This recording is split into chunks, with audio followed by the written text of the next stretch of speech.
Basil plants often become leggy, bitter, or bolt within weeks, and the reason usually comes down to 10 frequently overlooked details. Many gardeners assume basil is simple to grow, yet struggle with weak stems, small leaves, or premature flowering that ruins the flavor. Understanding the specific needs of this herb transforms results dramatically.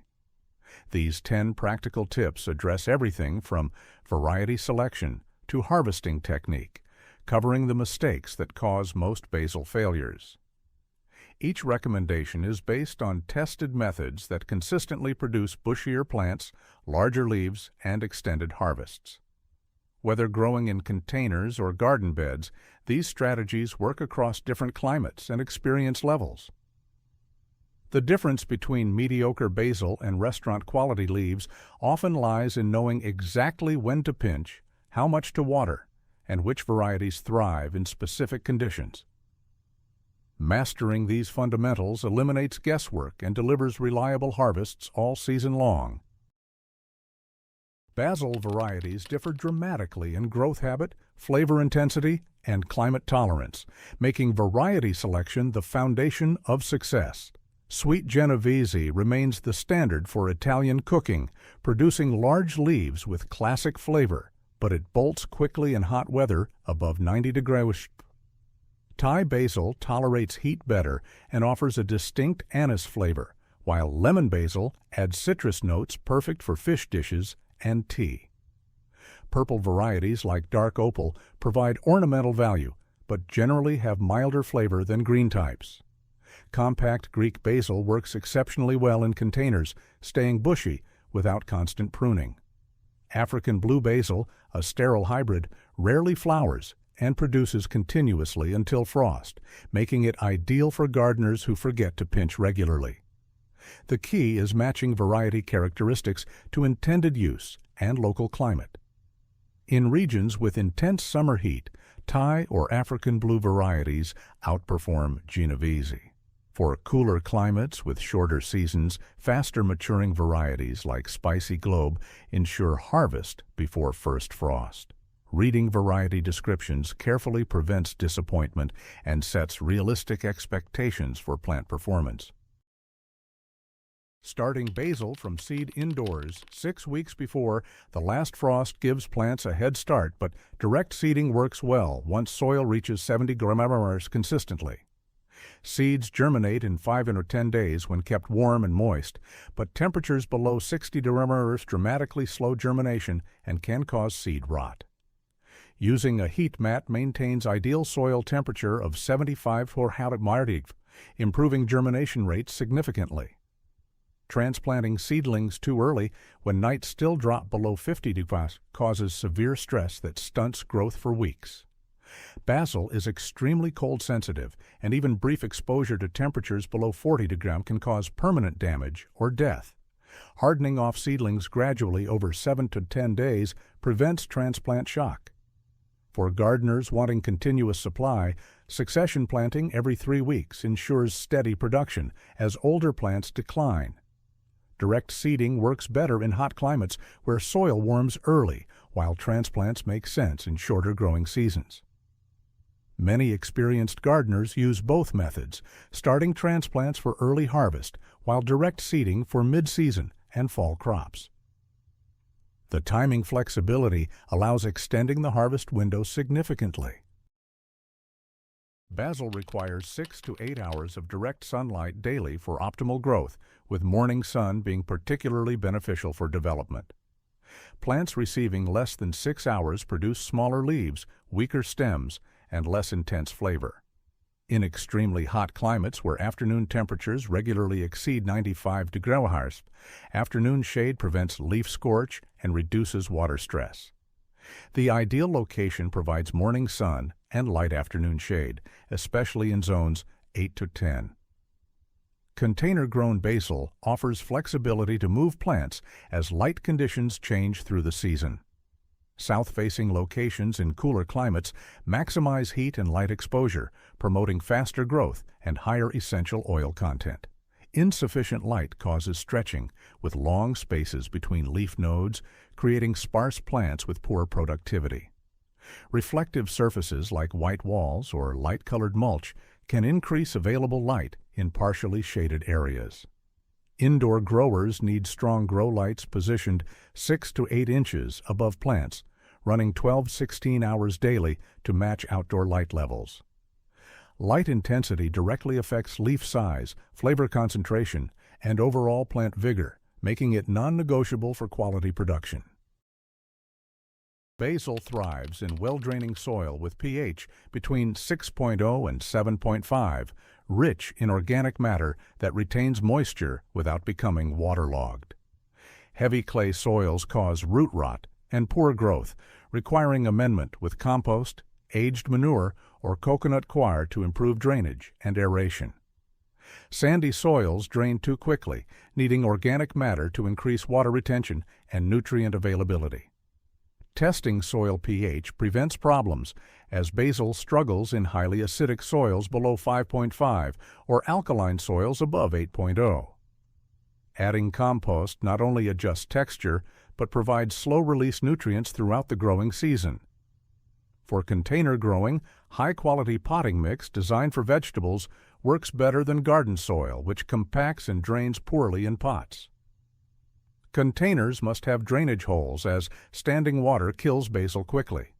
Raised beds filled with custom soil mix offer excellent control over growing conditions, combining equal parts compost, peat moss or coconut coir, and perlite or vermiculite. Preparing soil properly before planting eliminates many common problems and creates the foundation for healthy root development that supports vigorous top growth. Basil needs consistent moisture but cannot tolerate waterlogged soil, making watering technique crucial for success.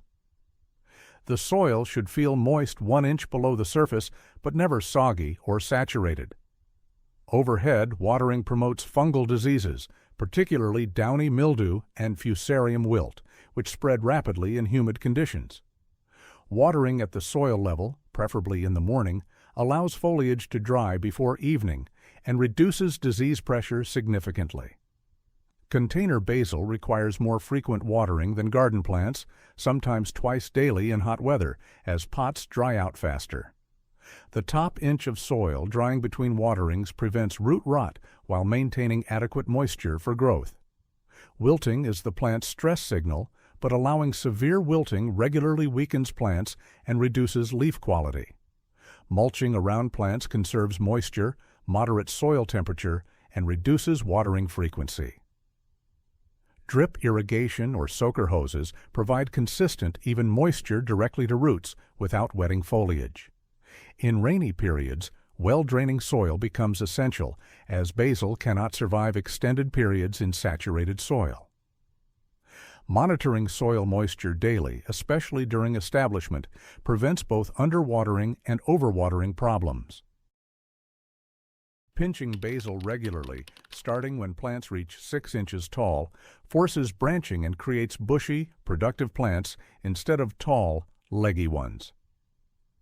Removing the top set of leaves just above a leaf node stimulates 2 new stems to grow from that point, doubling the harvest potential.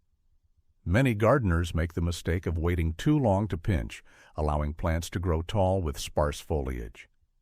Pinching every 2 to 3 weeks maintains compact, bushy growth and prevents flowering, which dramatically reduces leaf quality. Once basil flowers, leaves become smaller, tougher, and bitter as the plant shifts energy to seed production. Removing flower buds immediately when they appear redirects energy back to leaf production. Each pinching session provides fresh leaves for use while improving plant structure. The technique involves cutting or pinching just above a leaf node, never tearing or ripping, which can damage the stem. Using clean, sharp scissors or fingers works equally well.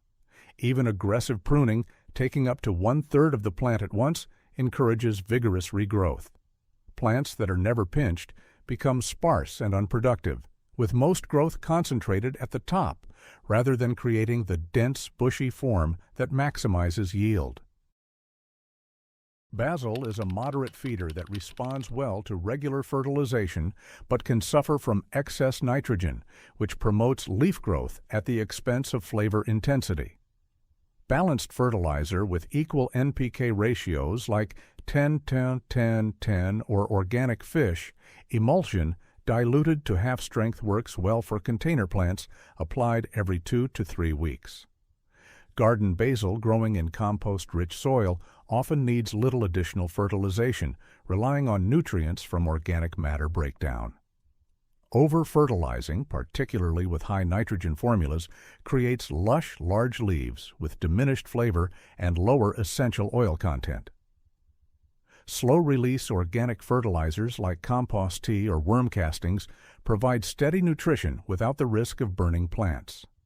Yellowing lower leaves often indicate nitrogen deficiency, while dark green, brittle leaves suggest nitrogen excess.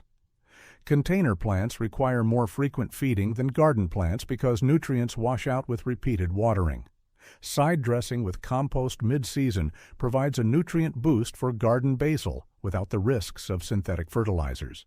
The goal is steady, moderate growth that produces flavorful leaves rather than rapid, soft growth that lacks intensity. Matching fertilization to growth rate ensures plants have adequate nutrition without becoming overfed. Aphids, Japanese beetles, and slugs commonly attack basil, with early detection and intervention preventing serious damage. Aphids cluster on new growth, sucking sap and distorting leaves, but can be dislodged with a strong spray of water or controlled with insecticidal soap. Japanese beetles skeletonize leaves quickly, requiring hand-picking or traps placed away from basil to draw them off. Slugs feed at night, leaving ragged holes and slime trails, controlled by removing hiding places, hand-picking, or using iron phosphate baits. Downy mildew appears as yellowing leaves with gray-purple spores underneath, spreading rapidly in humid conditions with poor air circulation. Preventing downy mildew requires spacing plants adequately, watering at soil level, and ensuring good airflow around foliage. Fusarium wilt causes brown streaks in stems and sudden plant collapse, with no cure once infected, making crop rotation and resistant varieties essential prevention. Removing and destroying infected plants immediately prevents disease spread to healthy basil. Companion planting with tomatoes, peppers, or marigolds can help deter certain pests naturally. Regular inspection, particularly of leaf undersides, catches problems early when control is easier and less drastic. Maintaining plant health through proper cultural practices creates natural pest and disease resistance. Harvesting basil correctly extends production and improves plant quality, while improper harvesting can shorten the season significantly. The first harvest should wait until plants have at least 3 to 4 sets of true leaves, allowing establishment before removing foliage. Taking entire stems rather than individual leaves encourages branching and produces more harvest points for future picking. Cutting stems just above a leaf node, leaving at least 2 to 3 nodes on the plant, ensures vigorous regrowth. Morning harvest after dew dries but before afternoon heat captures essential oils at their peak concentration for maximum flavor. Never remove more than 1/3 of the plant at once, as excessive harvesting weakens plants and slows recovery. Frequent light harvests every week or two keep plants productive and prevent flowering better than occasional heavy harvests. Leaves harvested just before flowering have the strongest flavor, while leaves from flowering plants taste bitter and tough. For preserving, harvest entire branches and hang them to dry in a cool, dark place or freeze leaves in oil for winter use. Regular harvesting signals the plant to produce more foliage rather than flowers, effectively extending the productive season. Basil's tropical nature makes it frost-sensitive, but several techniques extend the growing season beyond summer in temperate climates. Bringing container plants indoors before first frost allows continued harvest through fall and winter with adequate light. A south-facing window provides sufficient light in some cases, but most indoor growers need supplemental grow lights for healthy growth. Cold frames or low tunnels protect garden basil from light frosts, extending the outdoor season by several weeks in fall. Some gardeners take cuttings from mature plants in late summer, rooting them in water before potting for indoor growing. Succession planting in late summer provides young plants that can move indoors before cold weather, avoiding the stress of transplanting mature plants. Indoor basil requires 12 to 116 hours of light daily from grow lights positioned 6 to 8 inches above plants, along with consistent temperatures between 65 and 75 degrees Celsius. Humidity levels above 40% prevent leaf edges from browning, achieved with pebble trays or room humidifiers. Indoor plants are more susceptible to spider mites and whiteflies, requiring vigilant monitoring and immediate treatment. While indoor basil rarely matches outdoor production, it provides fresh leaves year-round for cooking. Planning for season extension in late summer ensures continuous supply rather than scrambling when frost threatens. Growing exceptional basil requires attention to variety selection, proper establishment, consistent care, and regular harvesting that keeps plants productive. These 10 strategies eliminate the common mistakes that cause most basil failures, from choosing appropriate varieties for local climate to mastering pinching technique that prevents flowering. Success comes from understanding basil's tropical origins and providing warm temperatures, adequate light, consistent moisture, and moderate fertilization. The difference between struggling plants and abundant harvests often lies in implementing just a few of these practices correctly. Each growing season offers opportunities to refine techniques and discover which methods work best for specific conditions and goals. Share results and additional tips in the comments and try implementing these strategies this season for dramatically improved basil production.